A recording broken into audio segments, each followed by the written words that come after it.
Why is Southern California such a natural place for some of the best and brightest people from around the world to come and innovate and build and dream?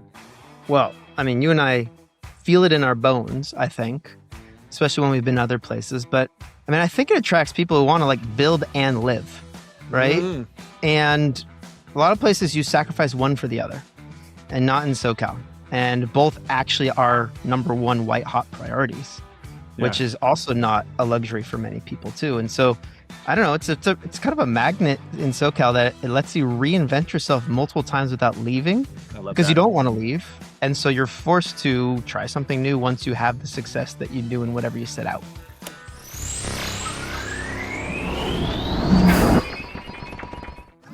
We are so grateful to be supported by these community champions: Sales MD, Team Friday, Realist Lab, Kiana Patterson, Diego Chavez, Jer Boucher, Heather Ryder, Janine Sua, Lily Roca, and Steve Kernan. Hola, hello, hi, bienvenido, welcome back, or maybe welcome to Entrepreneurial Thinkers. As you may or may not know, this is the show where I get the privilege to have weekly conversations with some of the best and brightest entrepreneurial thinkers across all sectors and segments of society and industry as we aspirationally come together to try to use this conversation to leave the world a little bit better than we found it or it found us before this. Today, I'm super excited to be joined by kind of my longtime digital friend. We've known of each other and been in the same circles with each other for years. Down in San Diego, Neal Bloom, who's the managing partner at Rising Tide Partners in San Diego. I'm going to tell you a little bit about him before we welcome him to the show, and then we dive into a conversation about all things San Diego entrepreneurial economy and SoCal and the broader spectrum of the world that we love to play in. So Neal is, in my humble opinion, widely known as kind of Mr. San Diego in the tech and VC industry, but really, honestly, he's a loud and proud advocate of the broader Southern California entrepreneurial economy as a whole, with a particular focus in his life journey in areas like Orange County and San Diego, which historically didn't receive as much attention or energy as deserved. Neal, in his vast career, has launched astronauts into space while at Pratt & Whitney, working on the space shuttle program, helped millions of people find jobs through a few different companies that he's worked with and invested in, and now invests in founders before the world really even knows who they are. He's built companies, community, and capital, sometimes all at once, and is this sort of kind of modern leader that I love, who believes that we all thrive when we come together as community to raise the tide for everybody's boat. Neal doesn't just fund and advise startups now in his role as managing partner at Rising Tide Partners. He spent a good chunk of his professional life envisioning and then helping governments and local leaders to manifest entrepreneurial ecosystems in the region, which we're going to talk a lot about today, while being early on with and advising founders to grow great companies that leave lasting impacts. He really is someone, based on my knowledge of him and the people who know him very closely, someone who believes that relationships like me are the currency, and the community is the modern strategy, and that the future, frankly, is getting built by people who show up early, show up often, and whose ethos is really rooted in something that my dad used to say to me when I was growing up, which I'm going to now bestow upon Neal, which is kind of a give, ask mentality to business and to life. So with that, I say Entrepreneurial Thinkers welcomes you, buddy. Welcome to the show, Neal. Rob, what an intro. Thank you. It's an honor to be with you. Thank you. Truly a pleasure. All right, so we've got a lot to cover today. Literally, we're covering some geography here in Southern California for our listeners who are watching or listening. I'm up here in LA, Neal's down there in San Diego, and it's about a couple-hour car drive depending on traffic, or as I used to love to do it, it's basically a couple-hour train trip, which can actually get you there much more enjoyably. So I recommend that to anybody who's out here in Southern California and wants to traverse it a little bit less traditionally, let's just say. So first question, kind of fun question. You are, in another part of your life, the host of Tacos and Tech, the podcast. So I got to ask, one, what is your favorite type of taco? And then two, and this is probably going to be like picking from your favorite children, like, where's your favorite taco shop? Oh, it's such a hard question. I get it all the time. You know what's funny? When I first started the show, I was way more of a burrito guy. Like I was people would always ask me, and they'd be like, California burrito is my favorite taco. Sorry.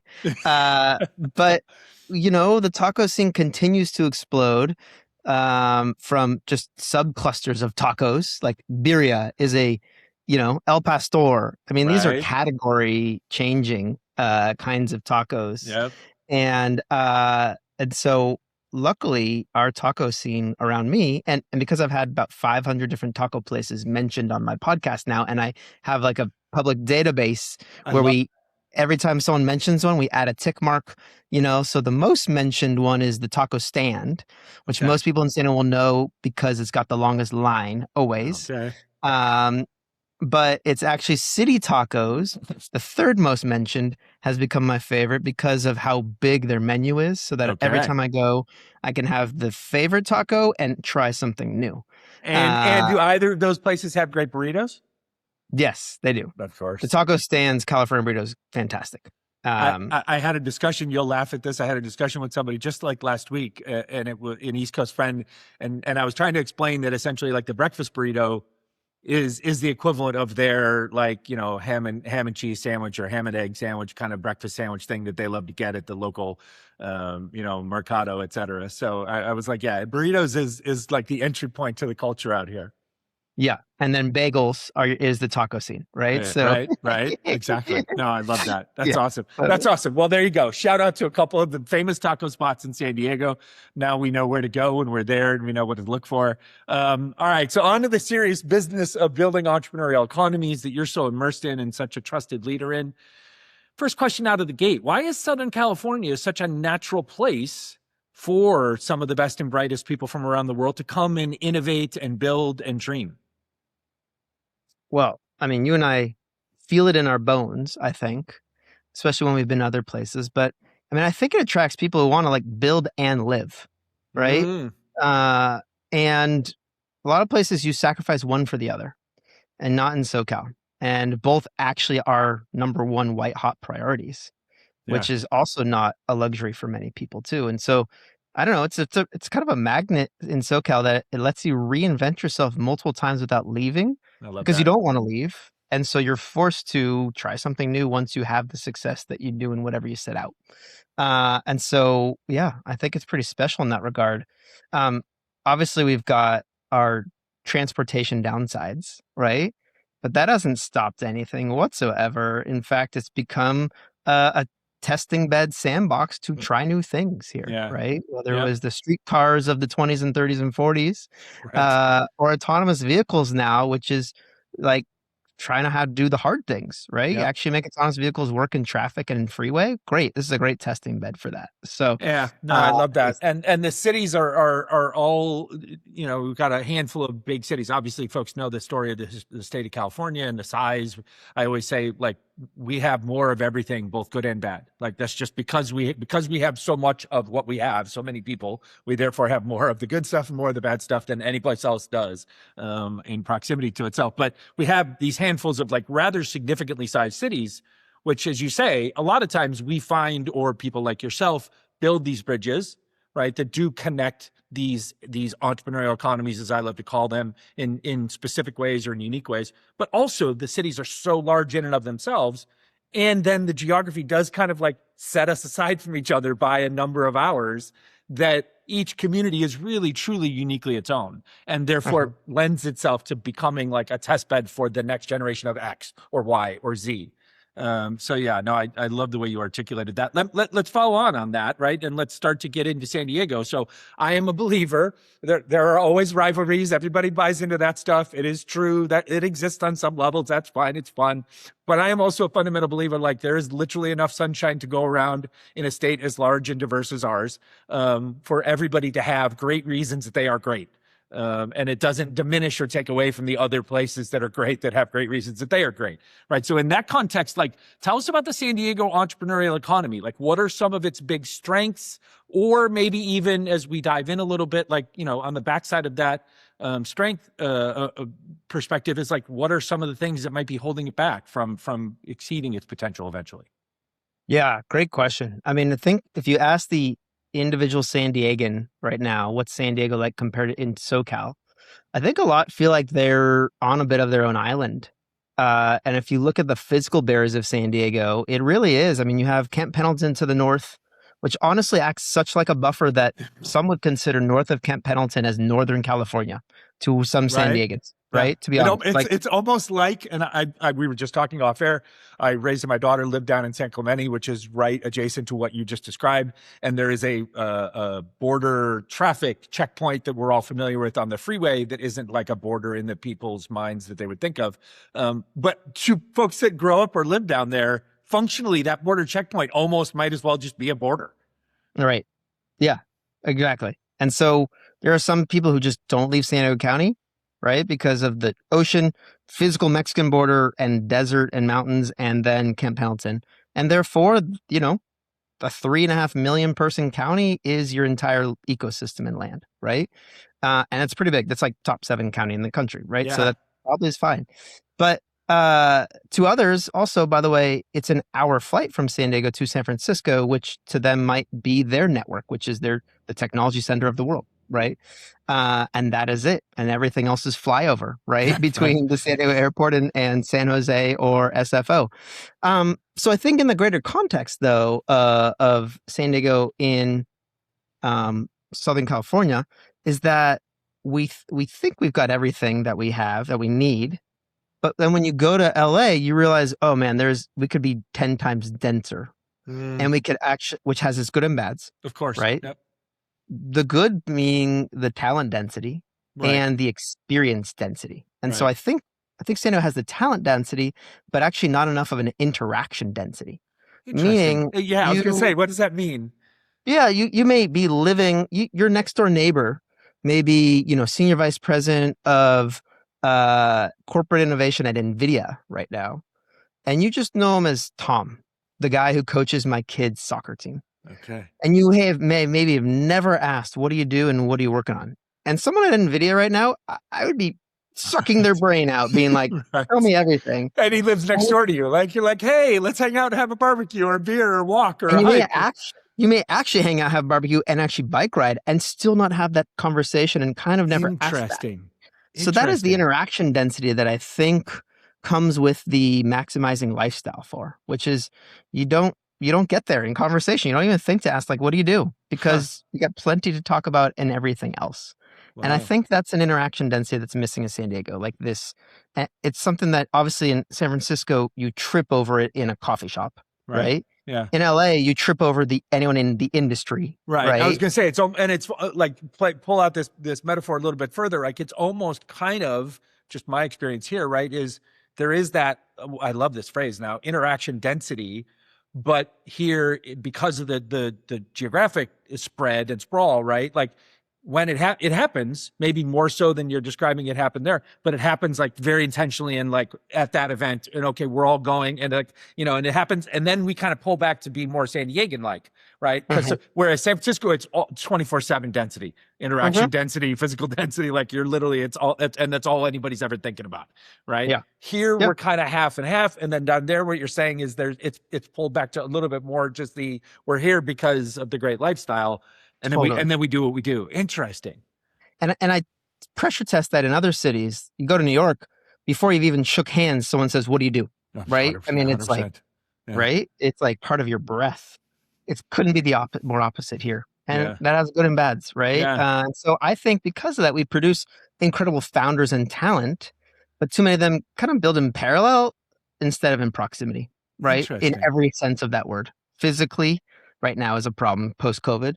But even more just like awareness, of are there my peers here versus somewhere else in my bubble or not? How do you, as someone who I know thinks about this stuff, you just made me think of kind of an off the cuff question, right? So how do you, I don't know how to attack it. How do you attack that? How do you deal with that? How do you bridge that gap?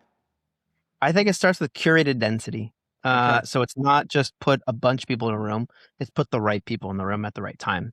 Okay. And it's not a event. It's a proving that, wow, it's a consistency aspect that shows the more we do it, the better we all are. So maybe it's once a month and we say, wow, we need this weekly. And you do it weekly and you're like, we need this daily. And suddenly you've had this collapse of gravity that then you teach it. And people are like, the mechanisms or the media through which you would do that changes with the pace, with the rhythm, right? So it could be, not, let's not even call it an event. It could be like it was a social gathering of something, right? And that, but then as we need this monthly. Okay, now that could be like, well, that plus this, but then it's like, oh, we need it weekly. Okay, now wait, we got to inject other tools into this relationship density exercise. And then when it's daily, like, okay, we've got to virtualize aspects of this and digitize aspects of our ability to communicate with each other. Fascinating. Yeah. And I'm finding it's not just founders, it's even investors who live here. Same thing. We have VCs who live in San Diego that have never met a San Diego founder, that they didn't even think there's founders here. And it's like, whoa, didn't even think of that. That's surprising. Wow. Yeah, right. And so there's elements of that where you have to just kind of do the work of putting the right people together. Yeah. And then, densifying that interaction even more. We are so grateful to be supported by sponsors like our friends at Haney and Company. We all know that in today's complex financial landscape, having a trusted advisor can make all the difference. Since 1960, Haney and Company has been providing comprehensive accounting services to a diverse range of clients, from small businesses to large corporations. With nearly 400 professionals across 13 locations, they offer services in tax, audit, business consulting, and client advisory. In fact, their commitment to excellence has earned them recognition from Accounting Today and Forbes magazines. At Haney and Company, though, it's not just about balancing books. It's about building lasting relationships based on trust and mutual growth. So visit HaneyCPAs.com. That's HaneyCPAs.com to learn how they can support your business's financial journey. You may appreciate this anecdote quickly. The founder here in Los Angeles, amazing woman, actually wound up sold her company last summer. And we were talking the other day. She's kind of been away from the game, let's just say, for like about a year ish.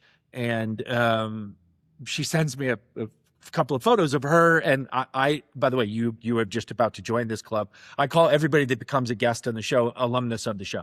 Like, you are an alumnus of this community, because I, like you, believe in the fact that, like, there's an opportunity to create relationships amongst you all that have the shared traits and common beliefs that I believe you all have, that brings you onto the show because of my curiosity. So here's the punchline of this story is Lauren takes these pictures, and there's a couple of other Entrepreneurial Thinkers alums in this picture. And there's only like 6 women in this picture, and 3 of them, including her, are Entrepreneurial Thinkers alum. And I'm like, this is awesome. Like, what were you guys doing? Where were you? Like, at some fancy dinner event or something on the West Side, right? And she's like, actually, you know what? I'm so tired of fancy dinner events that are super controlled and super run by this, blah, blah, blah. She's like, but I wanted to get together and spend quality time with these women. And I'm like, holy cow, wait a minute. Let me look at that picture again. Is that your dining room table? I was like, wait a minute. Did we just like flash back to the 1980s? Like, you invited people that you wanted to spend time with into your actual home, like where you have dogs and kids and a husband, right? And she's like, and it was magical, Rob. She's like, it was both the level of professional discourse and like deep thinking and deep conversation that we all aspire to when we curate an event. She's like, but it was so much more human and authentic, and just like, it felt more natural and more comfortable and relaxed. And I was like, oh shit, like, are we entering an era where we're going to go back and like kind of create curated density, to use your amazing phrase, in ways that are like ultimately like super connected? So now your neighbor Tom from NVIDIA, it's like, we're neighbors. Like, we literally should get to know each other like neighbors, like I grew up in Chicago. I think we're rebuilding what we're towns, and we're having to rediscover the definition of community. I think we've all taken community for granted. And now community, saying the word, feels like, of course. Right? Yeah, we've watered so many words in our industry, our world of entrepreneurialism. We've watered so much down over the years. Well, and I think COVID was this big reset where you couldn't go anywhere. And then suddenly you're like, well, I kind of like not going anywhere. It was nice to have life back. And then you're like, okay, I'm coming back out into the world. I'm not going to do everything I did before, but I'm going to do the things I like. And now you have preference. And now you go to the things that have impact. for yourself. And so I think that's why curation's starting to matter more and more and more. Yeah. Am I getting some ROI? Because I'm not going to go to five nights of events. I'm going to go to one this week. Better be a good one, right? Yeah. So I think people are self-selecting into that. I don't know. All those pieces are really interesting. It's amazing. Do me a favor here. We're going to talk about Rising Tides in a bit, and I'll give you a chance to kind of give your commercial about what the firm is and what you're doing and all that interesting connections there. Before we do that, if I could ask you to be Mr. San Diego for a minute, kind of give the people who aren't familiar with the city or the town kind of the snapshot demographic commercial. Like, tell us you've already told us how big it is. You've given us a sense of its geography. Tell us about the industries that are at play there. Tell us about, kind of how it was built to what it is today, and maybe even hint a little bit about like where you see it going. Sure. Yeah. So San Diego, the history really of it is over the last 100 years is really about military. It is the story of San Diego starts in the teens around one of the largest Navy buildups on the West Coast. That now is the largest Navy buildup, outside of Washington or out of the Virginia area, Right. Yeah. from a United States perspective. And so military, I think 1 in 4 jobs is the GDP of military. Wow. 25%. It's massive. Okay. Still today in 2026. I was not aware of that. Okay. Give you what everyone knows in the tech world is biotech in San Diego, and that's 1 in 20 jobs, to give you how different that is. So military is 5 times bigger of an industry GDP wise to San Diego. Wow. Yet all venture-backed funding goes to about 65% life science-based companies. Interesting. The technology history of San Diego is a little bit military, but not nearly the same way that Silicon Valley is. And actually, the history of Silicon Valley is military. It's spun out of very few people understand that. Most of our modern day aphorism of Silicon Valley, no matter where it is, both where it is and then the idea of it was post World War II / World War II government funding to have you stop making transistors and start making other stuff for communications for us, so we could imperialize the world. But that's a whole other podcast. Well, and the one little thread on that is the history of LA. Burbank is Lockheed Martin, which seemingly left LA at some point because it got too big and needed to find a new home. And then now we're having a rebirth again of the post World War II kind of military complex that was El Segundo and the areas around LAX and all of that, the South Bay, as they call it here. We just had an amazing guest come on the show just 3-4 weeks ago, Roxanne Aragon, talking about everything essentially defense tech and space, and how that has all now been reborn. And I was like, this is how, as you say, this is how these ecosystems inside of this mammoth thing that could be a country, California, reinvent themselves, right? Yep. That's the density right there. So still a quarter of the economy is military based. The innovation stuff is obviously there's a lot of growth in pharma, biotech, it's life sciences, let's just call it in general. And I know all our LA life sciences people look fondly towards all you guys in San Diego, go like, we need some more of that. We need to replicate that here. But what else? What others? I remember, this is me just memory wise, like I have a feeling like back like mid 90s internet birth to the early 2000s boom period. I seem to remember like there was like a lot of consumer software. Was it like was it called active.com or something, like one of those were down there. And that was kind of the first, even consumer was going on there and membership stuff was going on there before it was going on here in LA. Yeah. So let me give you a few of those pieces. Still on tech, Qualcomm's the biggest tech company, I would say.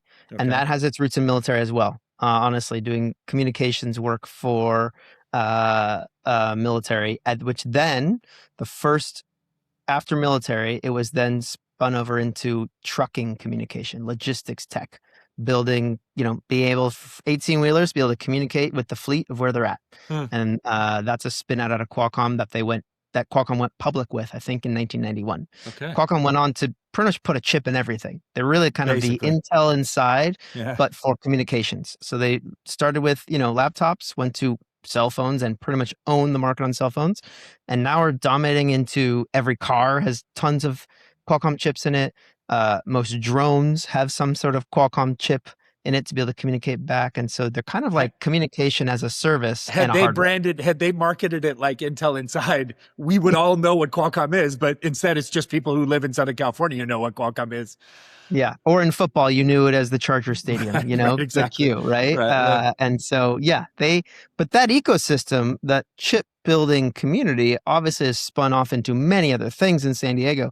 So connecting devices, whether that's in biotech, so being able to connect, you know, a sensor embedded in you, a glucose meter, a Fitbit on your wrist, even now into the sports and active lifestyle side of which is very consumer.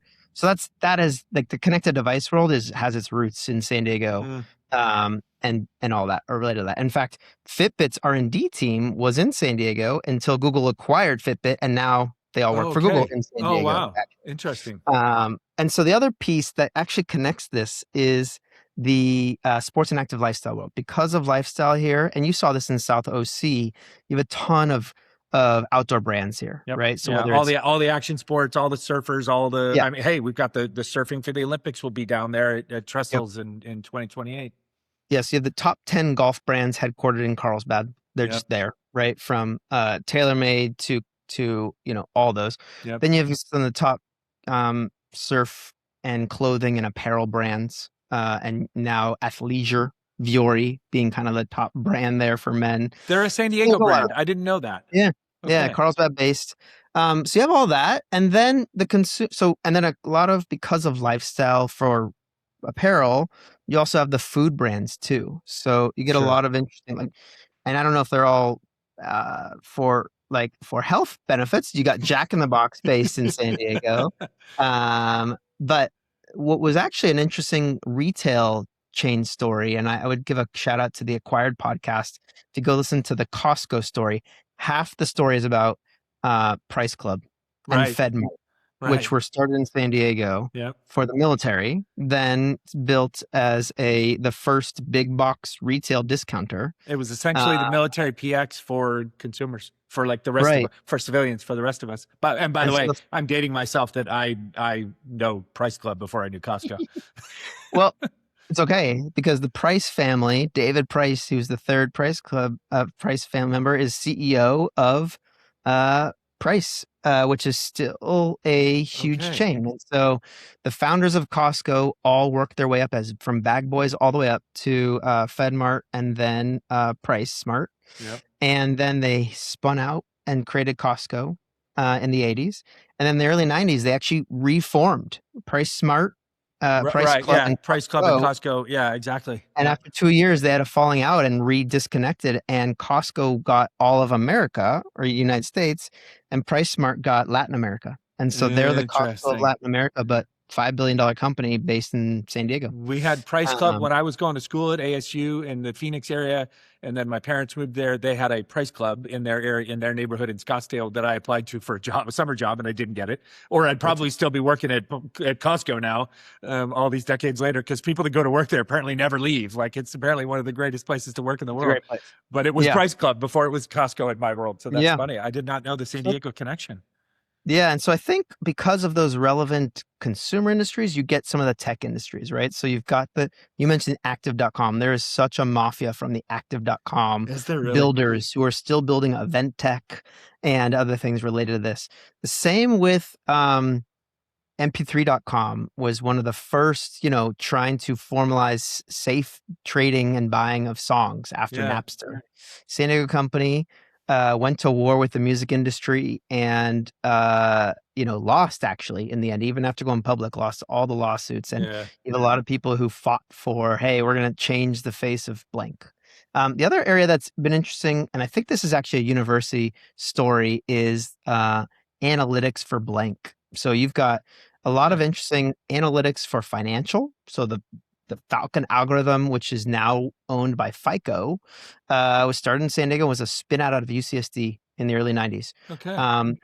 Same with TurboTax, was actually a financial product started by a group of people in San Diego and bought by Intuit in the early 90s. The Google Analytics that we know today was a San Diego startup called, I'm forgetting the name all of a sudden. Well, anyway, Google bought them in 2003. Yeah. They all were sucked. Urchin Analytics. So if I love you that. I look at love your that Google you worked your brain to find that. You're literally like the encyclopedia of San Diego company existence, like between the taco spreadsheet that you have and then the encyclopedic knowledge of your brain that has all these other companies in there. This is amazing. Thank I'm you a for business junkie. company junkie. You I just are love 100%, dude. You exploring are. business. That's one of the connected threads between us. Just even though we've not met in person, is like we know that we are the same person in that regard. You because you're also a great podcast host with multiple podcasts. You just did the best thing that any podcaster could do. Is you just segued us to my next question. So thank you for that. Right. So you attended UC San Diego. You attended Pepperdine up here in Malibu. You are again a hands-on guy about stimulating building entrepreneurial economies. You just gave us a couple of examples that answer the question, but talk to us maybe a bit more philosophically about why universities are such critical kind of conveyor belts for talent, and why they're such important, I call them kind of anchor partners in any entrepreneurial economy, quote unquote, city area anywhere.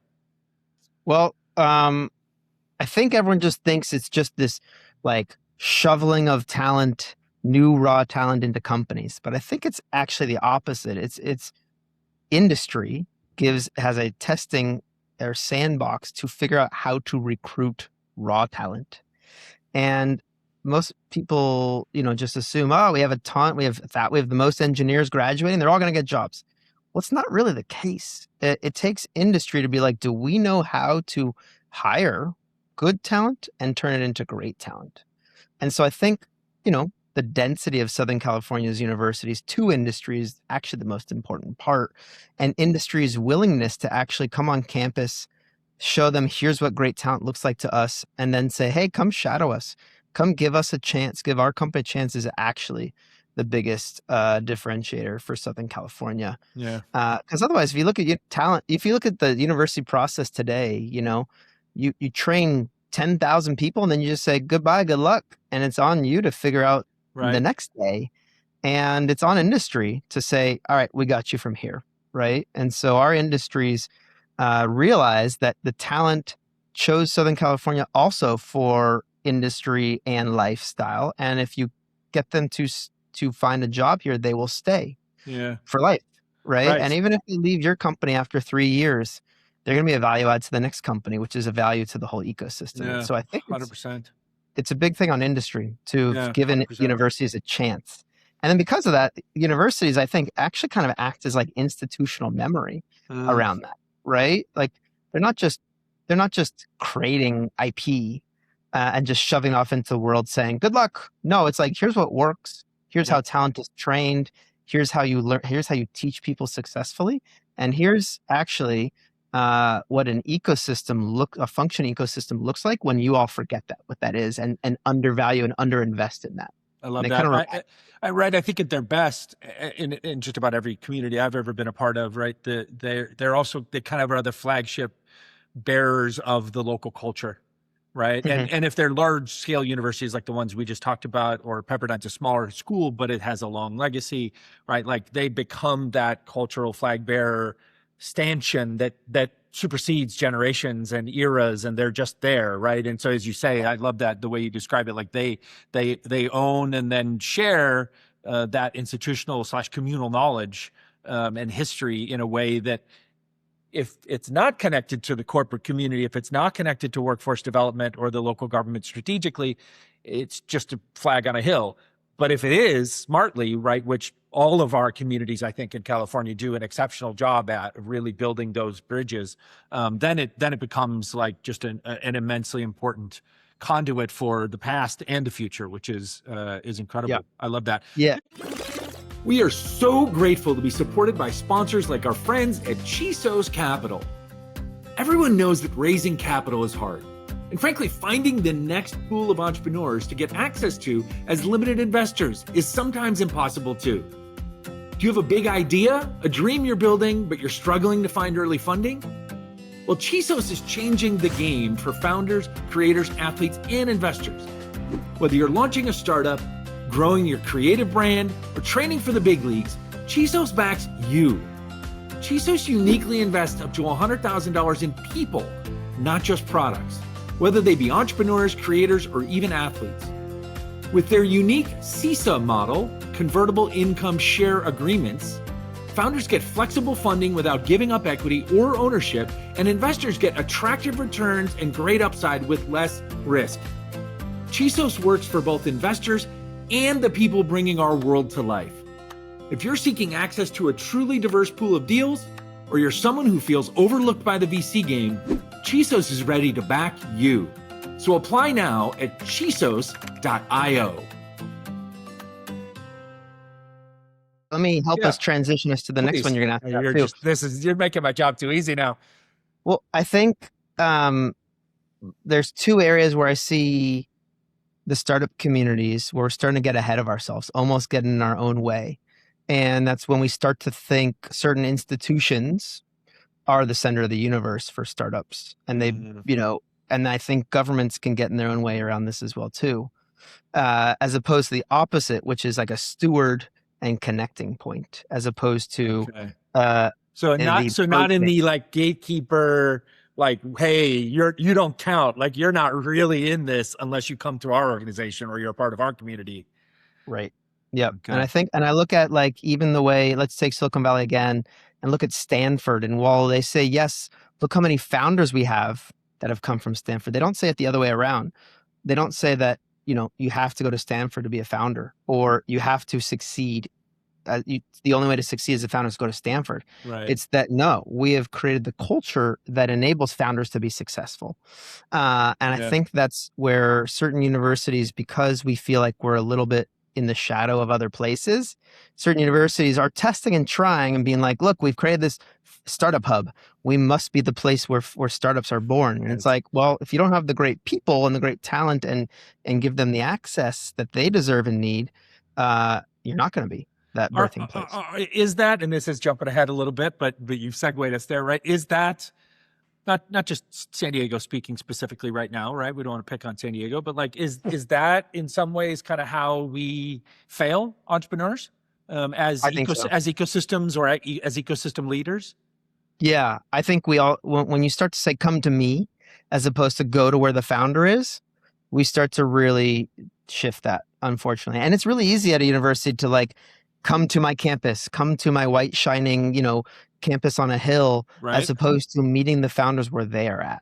Right. Yeah. And I think once you do that and you say it's all about this physical place as opposed to where the pockets are, you start to pick favorites. Yeah. You start to have biases, and suddenly, you've kind of put the cart before the horse. Well, and I say this oftentimes, right? It's like that phrase we use about social media, right? If it's free, you're the product, you're the commodity, right? And in a lot of ways, like in this entrepreneurial ecosystem building world, universities, or even let's call them programs, like these big entrepreneurial support programs that might have big brands and communities and whatnot. I often ask, like, who are your benefactors and what's their mission? What's the purpose? Because if you're not careful, suddenly the entrepreneurs are literally just the numbers that are filling in the butts in the seats or filling in the spots on the stage. And the entrepreneurs are coming out of that. And then they're finding guys like you, hopefully, or they're finding guys like me in their lives. And then they're like, man, this thing sucked and it didn't do anything for me. And it was a waste of my time, and it was a waste of, and I'm still as directionless as I was before I went in there. And I'm like, well, tell me about how you got involved, how you got invited, and it's easy to see those traits where you're like, you're just a seat filler. You're so then they can go to their benefactors and put in their budgets that like, oh, look at us. We had 27 events with 4,312 people, and we did this, and we had this many competitions. And I'm like, but to your point, right there, we're not serving the human. We're not meeting them where they are. In a more kind of spoken hub type of mentality, right? Where you like reach out. Yep. And we do see that. We won't name names, but we do see that in San Diego, just like we see it here in LA or anywhere else. Oh yeah. It's not a unique phenomenon, unfortunately. Yeah. And I think you can see it in local government too. I think there's times where local governments can say, we need to solve all of our problems, a local incubator. And then boom, we'll have new industries and everything, as opposed to the other way around, which is what are the needs of the founders? Right. And do they need a place to densify? Do they need a place to run into each other more often?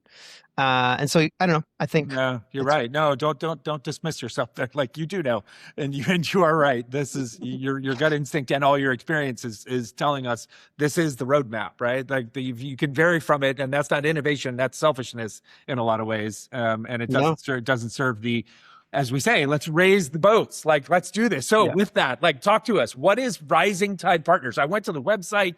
I was like, okay, wow, they're investing, they're advising, they're building programs, they're amplifying all these amazing things. And under the hood there, it seems like there's like little bits of everything that anybody could possibly be involved in a vibrant entrepreneurial economy. And you seem to be generating income, revenue, it's whatever, however you want to classify it, from these different pieces and parts, and then also investing through it. So talk to us. What is Rising Tide Partners? What do you do? Who do you do it for and with, et cetera?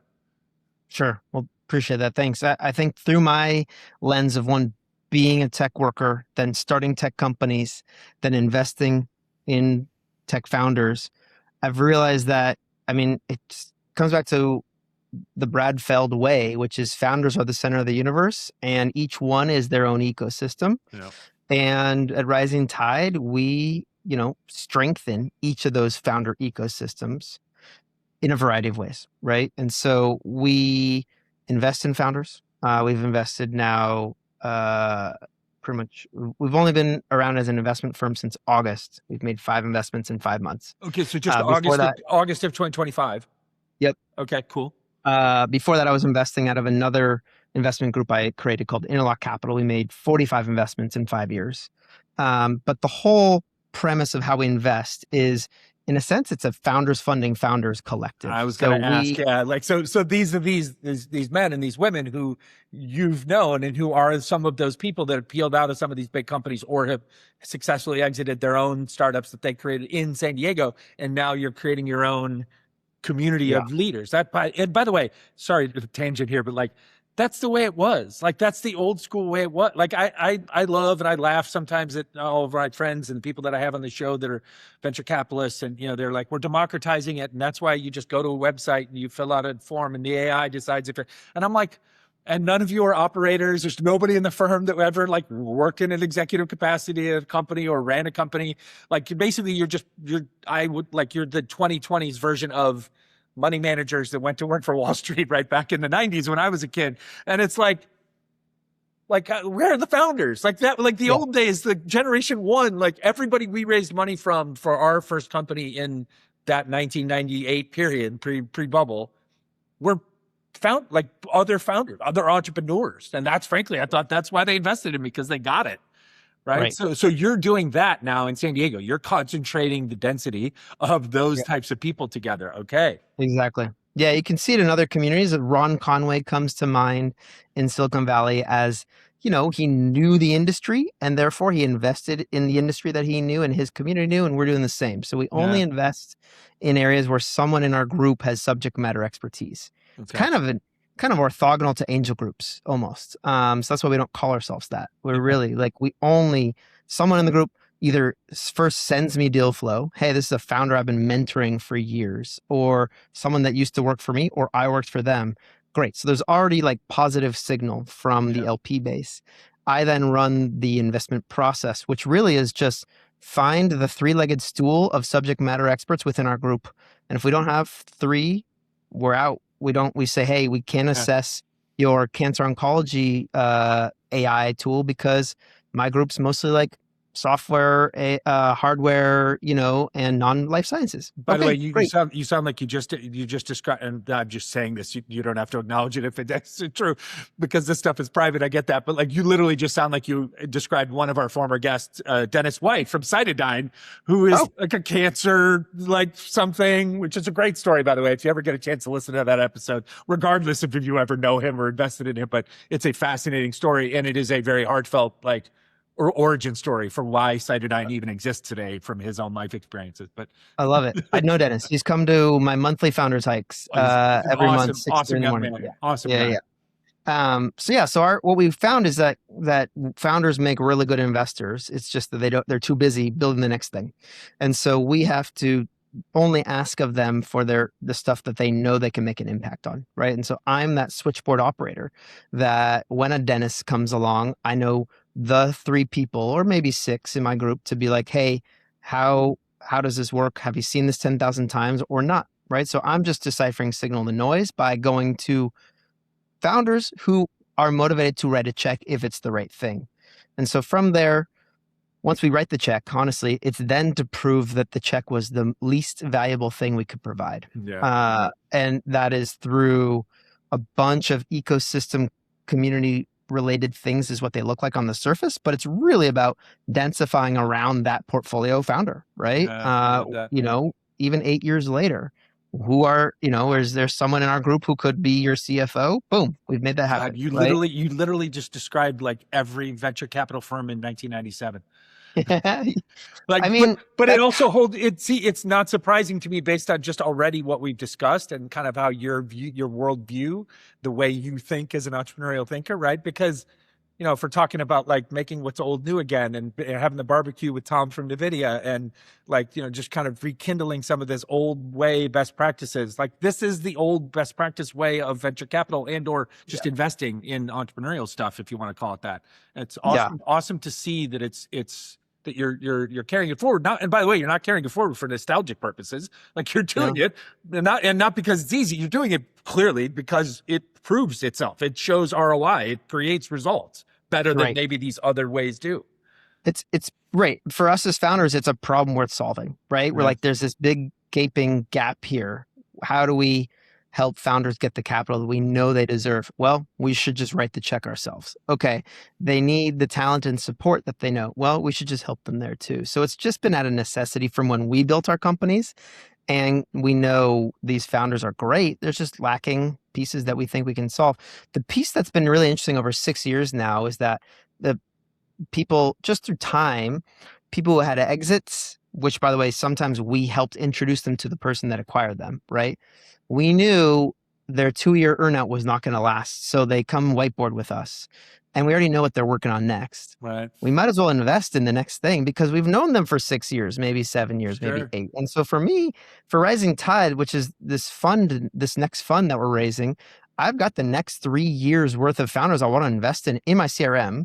And now I just need to have the pool of capital to be ready to write the check and lead the pre-seed because I know everyone I want to invest in already because it's my LP base. Right. It's literally the people I've been building alongside for 15 years. That's awesome. So that's it. We're just an ecosystem where we invest in each other and we all stand to raise because of that. So I love that. I love that. This next question is a little bit self-serving, a little selfish. You know, from my story that I spent most of the last decade in Latin America, and we've talked already on this show about the geography of Southern California where we are, and you mentioned kind of the southern edge of San Diego that keeps it in place, so to speak, is the border with Mexico. I'm curious. I have a lot of firsthand on the ground experience in Tijuana, which is this burgeoning 1.5 million person city in northwestern Mexico that is literally buttressed up against San Diego, and in many ways that most people outside of our region are ever surprised to hear about, is literally integrated almost at every level, like culturally, economically, et cetera. If sitting in your chair in San Diego, working as you do, like, talk to me. I mean, you're one of the founding kind of voices behind the whole startup San Diego community, and there's a lot of connectivity between that and as a testing ground in the relationship with Tijuana. But like, talk to me about the unique potential or missed potential of this kind of mega region that you guys happen to inhabit.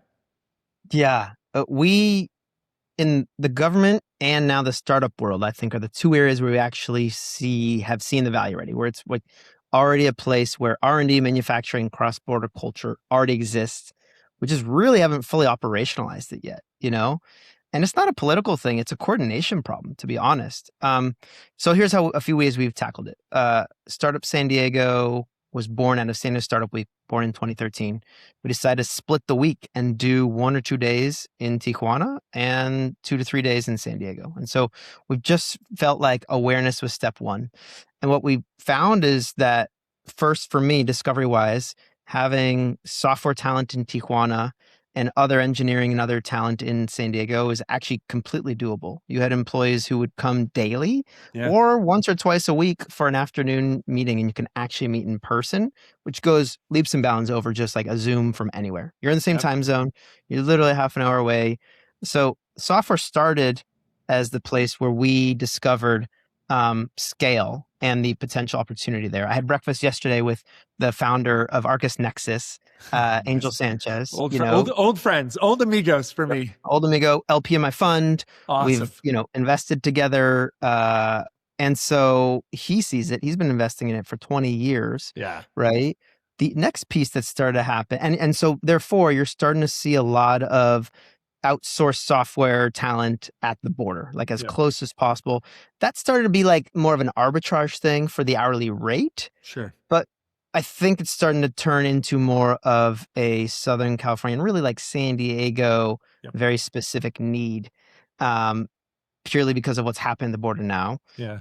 The ability to go into Mexico and actually be there with your builders is huge. Huge. And so now that's starting to spill over into the manufacturing side at another level. I think the legacy manufacturing was there from a talent wise, like the car and TV manufacturers, and I think some pharmaceuticals. Yep. Now it's becoming more of the electronics and other hardware. Yeah, where you already had talent. Factories from Korea, from China, like setting up operations there, right there, literally right on the border. Yeah. And so I have now gone to like 3 ribbon cuttings for San Diego engineering firms opening up manufacturing lines in the Pacifico area of Tijuana, right? That's awesome. Good for like you. Right next to Hunter Industries, you've got, Dexcom, and right next to that, you've got C-Comp, which is doing manufactured electronics for startups, including Mod Retro, which is Palmer Luckey's new Game Boy company, next and Nintendo 64 being made right there. I saw the line. I saw the new Game Boy coming off the line in Mexico. So thank you for indulging the question, and shout out to you for seeing it, for you and your collaborators at the Startup San Diego Week to see it. As I'm listening to you, I'm thinking back just in the chronology of it. I'm like, okay, like 2017 and 18, I spoke at Startup San Diego in San Diego, but I think either 2018 or maybe it was 2019, like I was one of the speakers for probably one of the first little, like, let's take a little group. It was like your little experiment. Like, okay, we're going to take a little cross-border excursion.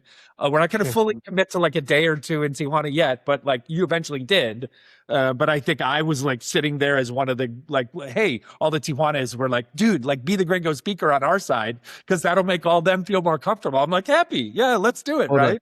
And now it's a whole thing. And now it's a whole thing, which is, like 7, 8, 9 years later, which is, the weird warpness of time. Hundreds of people on Tijuana Day come down by, we take up multiple buses now, plus multiple people down to the Arcus Nexus campus, which is beautiful. Which you should go see. Yeah, I haven't seen the new one. I haven't been back since the new building, but I mean, they built it around that kind of where Mind Hub was in the old days. Yeah. And that's good for those guys. No, that is a pillar. That is a pillar in Tijuana. And so the talent, the Mexican talent's awesome. Something Angel and I were talking about now is to rise up the Mexican entrepreneurs and get them to see what's happening on the other side of the border. So we get great software talent, great manufacturing talent. Now we need more startups to start in Mexico, just entrepreneurs, more founders. So that's our next thing to tackle, is get Mexican business founders to see the people in San Diego. Anyway, so that's our next. That's amazing. Thank you for sharing that. You related to this, right? And this could be an entirely separate podcast. So we're not going to go that deep, but like San Diego in and of itself is diverse, right? Like it's a wildly diverse community, just like Los Angeles is. I mean, there's the obvious demographic diversity that people know, but there's lifestyle diversity. We're just accepting places, right? And then when you talk about your unique relationship with Tijuana and Mexico, that's right there. Obviously, today's political climate is doing everything it can do to retard all of that, right? And to limit all of that. Is that seeping into any of the progress? Is that limiting any of your current ambition, or frankly, just people's willingness to push forward? Or is it just a side note because it's not happening directly in San Diego? We are so grateful to be supported by sponsors like our friends at Shore Capital. In today's venture capital world, it's not just about cash. It's about relationships. Capital is harder to find, limited investors have fewer managers that they can trust, and the industry is just filled with far too much hype. Shore Capital is an early-stage venture fund investing in the world's most ruthlessly iterative founders, helping its limited partners to find founders who are solving the world's most dynamic problems, teams that excel in mastering the idea maze, teams moving with a rapid, iterative velocity and demonstrating radical resourcefulness. Shore Capital doesn't just write checks, though. They become fractional co-founders when needed, offering strategic support, high-leverage relationship development, and a deep commitment to the long-term success of their portfolio companies. If you are a ruthlessly iterative founder with a bold vision or a limited investor seeking sustained access to the brightest big thinkers of our time, Shore Capital wants to meet you. So visit shorecapital.notion.site to learn more. Yeah, it's actually really interesting to think about. Like it really has not changed for us. And I think that's to a testament that how ingrained the culture already was, right? Yeah. If this punctuation changed our lives, I think that would show it wasn't real. Like we've already kind of assimilated as a mega region. I think we just don't realize it even in San Diego. Yeah. To I a love certain the way part. you say it. No, that's You awesome. know, like if you were just to throw a wall up, people are just going to find a way. Exactly. And they are, right? Yeah. And so it's not about legal versus illegal, right? Mhm. It's just about treating humans as humans. And we realize there's a lot of value there. And we're kind of all after the same thing: live a great life and change the world, right? 100%. So yeah, I don't think it's affected us much at Good. all. That's I great to think the hear. only thing that I could see negatively affecting where we were headed, and maybe this is a good thing, I don't know. There's this whole Re-Industrialize America movement right now, right? Yep. Which there's some national security reasons which is great around that, right? It's obviously empowering a lot of new aerospace and defense companies, right? So some of those things need to be made in America, True. fine. And maybe we won't find the talent for it, fine. We might actually have to go to Mexico to learn certain tools of the trade to then bring back to Southern California, right? Right. Like, And then you so, the government winds up with choosing select, protected, secure, strategic partners. Right. And exactly. no differently than we've done over the last 75, 80 years as we've moved around the world and done the same types of Yeah. things. Right. But yet still Yep. built safely at home, so to speak. Yep. No, that's a great perspective. I hadn't thought about it from that point of view. I want to finish up a couple of kind of more personal vibe questions. It takes us back to a little bit of what you talked about in the beginning, right? Like I love this that you and Dennis met at one of your hikes. I love watching those. By the way, I'm suffering right now, not dramatically, let's not overstate this, but like I've got an injured knee that has kept me on the sideline for about 3 months. And I just found out the MRI results this morning. It's going to keep me on the sideline for a bit more. But that's keeping me from my normal love of hiking and talking. And we've got some people here in town in LA led by a dynamic woman that's just been a catalyst for our entrepreneurial economy here named Esprit Devora. And famous podcaster, but also now she's leaning into, like you are, she's leaning into this, like she's helped facilitate now what she calls LA Tech Walks. I love that. And what she did, which I was nudging her to do, and she did it on her own, but like I'm taking slight credit for nudging her in the direction, it was, as we always do, right? It was like, well, let's just do it in the one place that everybody goes. And we'll try and the goal is like one walk in Santa Monica on the West Side with 1,000 people. Right. And then what she found was like frustration in that and what it becomes, and it's too unwieldy and it's not human anymore. It's not at human scale. And so now in this last 4, 5, 6 months, since last year to now, she has done what we here in LA struggle with all the time because of the sprawl, which is geographic density, as you would say, right? So she has now added ambassadors and invited people to help her in their neighborhoods. And next week, there will be 11 LA Tech Walks in 11 different neighborhoods around Los Angeles, all essentially under the banner, but led by people in those neighborhoods, right? Which is proving the theory that I've said since this return in engagement of me to my now hometown in this last 6 years, which is that talent is everywhere in this city. It's just that this city is 120 neighborhoods woven together by a whole bunch of freeways, and people get mistakenly caught up in the freeway part of that weaving, and as opposed to the neighborhood part of that weaving.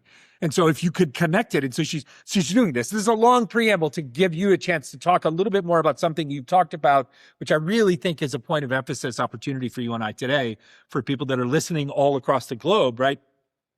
You're seeing value return, but maybe just emerge in the real human connectivity, in real life stuff, as opposed to, or how we merge digital and in real life. Right. So yes, you can connect with people on your hike and you could WhatsApp group them and all that fun stuff. And I'm sure you do, but you're going on a hike together and you're literally sitting out there, breathing in the air, the sunshine, looking over the Pacific Ocean. Talk to me about that, because you are a community, my words, guru, and you have community has been at the core of you for everything I can research about you and everything I've ever heard about you. So if we're literally leaning now, let's say 2026 to 2036, into an era where we're going to rediscover towns, as you say, villages, and then the old, like it takes a village to make a village. Like, just talk to me about that. Talk to me about what the hike was like, why the hike was an aha moment and so obvious to you, but then also what you've seen happen through it related to founders and entrepreneurial thinkers. Yeah. Oh man. Well, first shout out to Esprit. We are LA Tech OG. Who doesn't love Esprit, right? Yeah, love it. And I love that, in the end, it was not about quantity, it was about quality, because that's what it's all about. Which is all Esprit, by the way. She just took her a while to find that in herself. But in the end, like what we're really trying to find is our tribe, right? Like who are our people? And it doesn't matter how many that is. It's just, are they the best person for my tribe? And sometimes you have the best now and you find they're not the best later, and that's okay, right? And the only way to do that is to try it and then densify it and continue to look for it. And so I think that's the human journey, if you will, right? Is constantly find your tribe. But I think we're starting to realize that there are some tools, tricks that help us find our tribe and not just show up and randomly hope you find it. In fact, there's a startup now that has started in San Diego called Eventship that really was my impetus to, even at my own events, like let's say the founder hike, who are the 3 people I should meet, not just happen to meet, right? And that by trying to get better at matchmaking in person, we had to build a whole event platform that now competes with Luma and Partiful. Okay. And so I invested in it, right? But it's literally Eventship, like SHIP, Eventship. Okay. Yep. It's like become kind of like a relationship, but Eventship. Yep. It's kind of what Meetup was 10 years ago for startup communities. It's become the startup tool. And it's just after helping you have quality interactions at events, and for event people to put on quality events, right? By making sure the right people are coming in and aware of it. So I think that's at its core. Like my founders hike, even just putting the word founders on it, it kind of filtered out anyone showing up to it, even though I don't check tickets or anything. Right. But it's at 6:30 in the morning, first Friday of every month. Already, you have to have grit to show up at that time, right? That's a commitment. And then we actually hike, right? It's strenuous. And at certain times we jump in the ocean if a few people want to do it, right? We started Torrey Pines Glider Port, hiked down to Black's Beach, and we've continued to add things to this platform. So now we clean the beach. We've got someone who brings buckets and grabbers. Awesome. People have spun out to kind of a Spree's nod. Like now there's the North County Founders Hike. Now there's the Founders Hike. So because they want what you help create, the conditions, as you would say, right? But then they want to maybe be able to do it a little more accessibly or simply or easily, or maybe they are starting to realize, like Tom lives across the street from them. By the way, mythical Tom from NVIDIA is getting a lot of play on this show today. I'm shocked that I've even remembered the mythical character that we made up at the beginning of the show this far. But so they realize that guy's across the street, that woman is down the corner, and so, hey, we could do this in, pick your spot, right? We could do this in, and we can walk on Camp Pendleton. We could go to Oceanside. We could do it in University Heights or whatever that neighborhood is down there, right? That's awesome. And actually, it's a friend of mine who started it in Kelowna, British Columbia, as he started it as a way to just meet founders who wanted his time anyway. And he's like, I don't have time for a million coffees. Why don't 20 of you meet me weekly and we'll do the founders hike and I'll give you my time there. And so he pushed me. He's like, hey, start this in San Diego. I haven't been able to do it weekly. Monthly has worked for me so far, but other people have spun off the platform. Awesome. And it's not about the hike is a tool per se, right? Yeah. It's about connecting with people. 100%. And you say, as you said, a certain word or a location or a time, all of a sudden that self-selects, that filters out. And so then Yep. the group is increasingly like-minded to some degree. It's funny, side anecdote on that last little bit is Spree reached out to me. She was like, you're the walker guy, you're the hiker guy. Like I live right in front of Runyon Canyon. Like you're up there 3-4 times a week. Like, would you love to take these and do this and I was like, I thought about it for a week just because I love her. I gave it that thoughtfulness. And then I was like, honestly, no, like, because like, while I tell like the individual founder or investor or friend or guest of the show, alumnus, like, hey, you're going to be in town, or they know me well enough to know like, hey, I'm going to be in the neighborhood. Like, can I catch up with you? Like, can we visit? And I'll be like, yeah, grab some coffee and like, let's go walk or let's hike. Right. I'm like, that is what I'm doing with my life right now. And that fits. I can do that. But I'm like, I don't want to take on the responsibility of managing a thing, right, with a bunch of other people on a regular schedule. So I was like, I don't want to let you down, but I think you should do it. But I bet there are other people in my neighborhood who would happily do that with you, and you won't even miss me. And of course, she has now proven that 10 times over. But to your point, right, it's just that communal. I mean, I've made it. I'm blessed that people respect me or love me enough to want to come to Hollywood and go like, yeah, can I come and have a walk with you and get a coffee? I'm like, sure. So I don't ever have to get on the subway or a car. This is great. Right. But to your point, I have found it to be just immensely more human. It's just more humanizing than everything else we try to do, even 100%. with the best of intentions. When we're curating the best of events and those types of things in this entrepreneurial life, it is this return to the roots. I love that. All right, last question. This is just super personal before we get to our closing segment question in a second here. Like rising tide, I get it now. Like I get it. It's your thing. It's your muse for your life right now. But like you're also a builder guy. Like you're also an engineering guy. Like, I mean, you've been in the grime of making something happen. Do you ever see yourself, one, jumping back in to create a company from scratch as a founder? Or two, related, kind of, is there an industry problem or solution out there that is so attracted to you that it might pull you back in as a founder? Yeah. Oh, it's a tough question. To be honest, I am so like, I've got the 20-year vision of everything I know I need to go build. I love it. And know every time I build one thing with Rising Tide, I'm going to discover the next 10. So I see that. Yeah.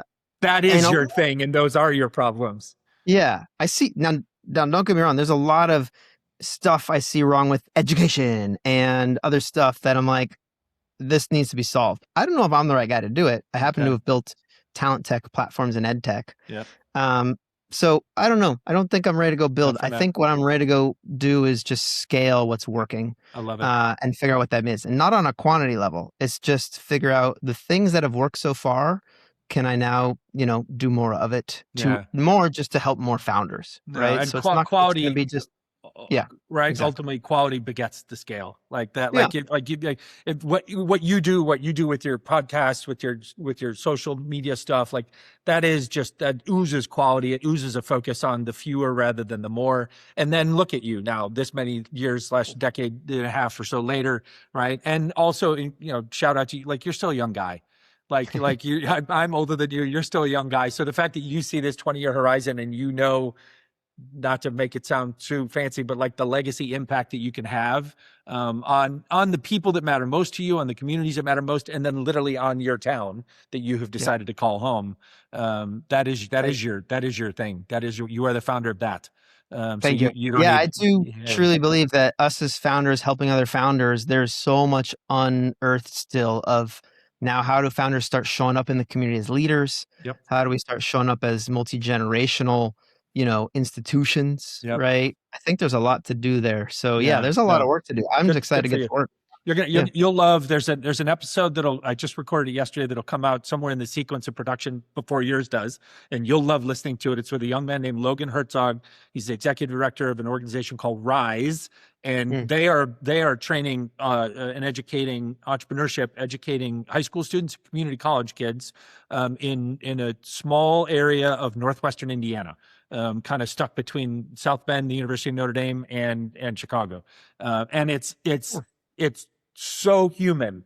And he's a young guy. He's really young.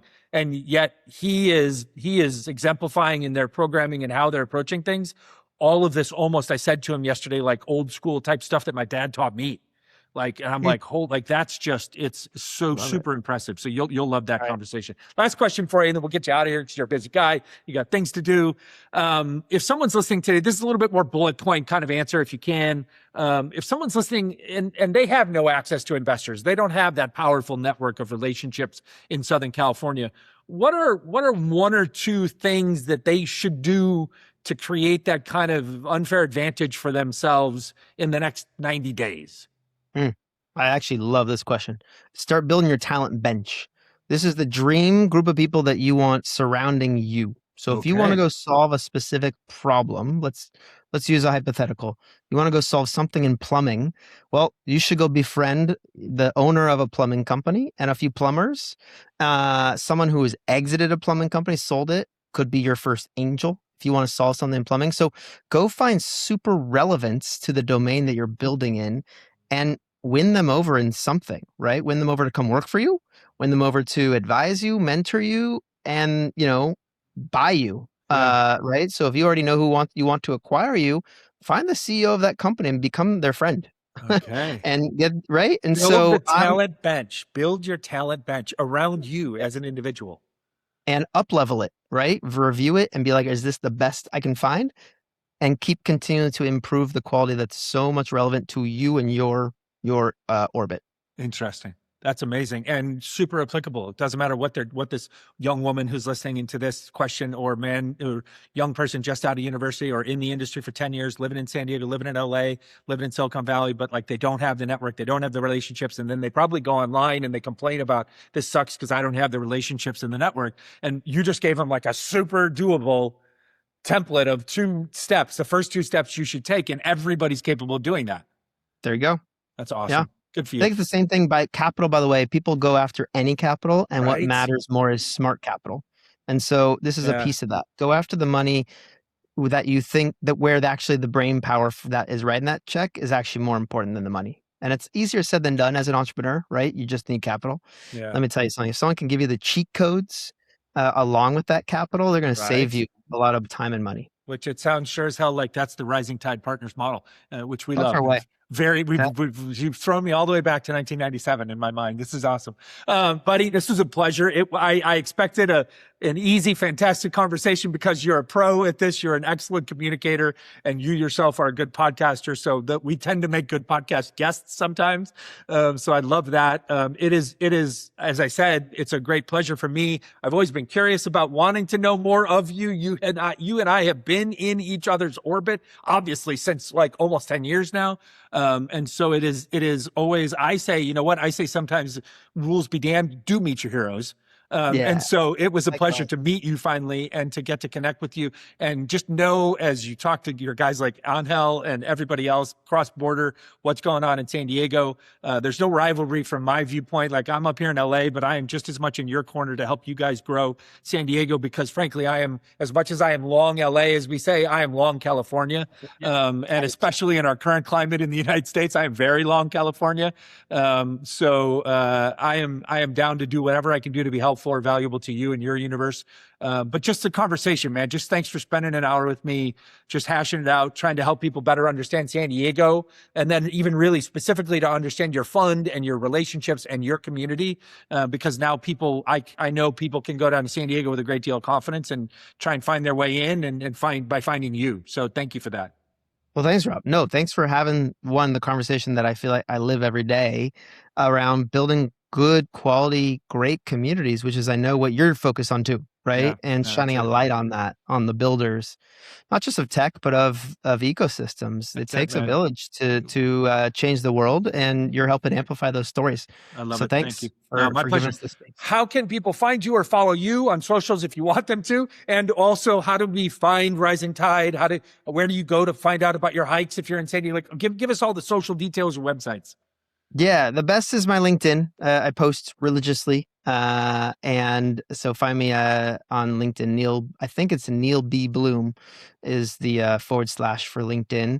RisingTidePartners.co and RisingTidePartners.substack.com. Those are the best places to learn more. I post on Substack 2 to 3 times a week, whether it's a thought, an audio thought, and my podcast, and I do a tech news show This Week in San Diego Tech with another tech reporter where we, kind of Fred, talk right? about So Fred, that's awesome. Fred, by the way, go listen to that, folks. Go listen to that show if you want to learn more after this show. If we've intrigued you about San Diego, go listen to that show. My co-host, by the way, on that show, Fred, I met as he was a sophomore at UCSD, and he was my first intern. And I love that he's now, got his whole career, and I got to ask him, would you come be on my show? I feel like I should be on his show, and awesome. If anything, he's got such a rising career. So anyway. Testament to exactly what you're doing, buddy. Yeah. Well, likewise. Well, thank you. No, my pleasure. Thanks, bud. This is great. Thank you. Well, I hope you enjoyed that episode as much as I did recording it. As always, we thank you so much for listening and watching. Today's show was recorded here in Los Angeles and produced by the incomparable Deanna Bernal in Mexico City.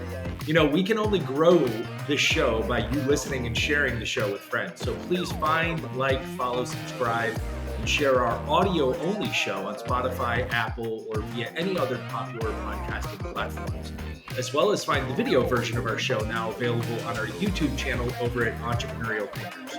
And of course, you can follow along on our various social media platforms for fun and informative clips and content at Entrepreneurial Thinkers, wherever you can find us. And if you'd like to connect with me, you can find me at I Am Rob Ryan on just about any social media platform. Gracias, thank you, and have an awesome day.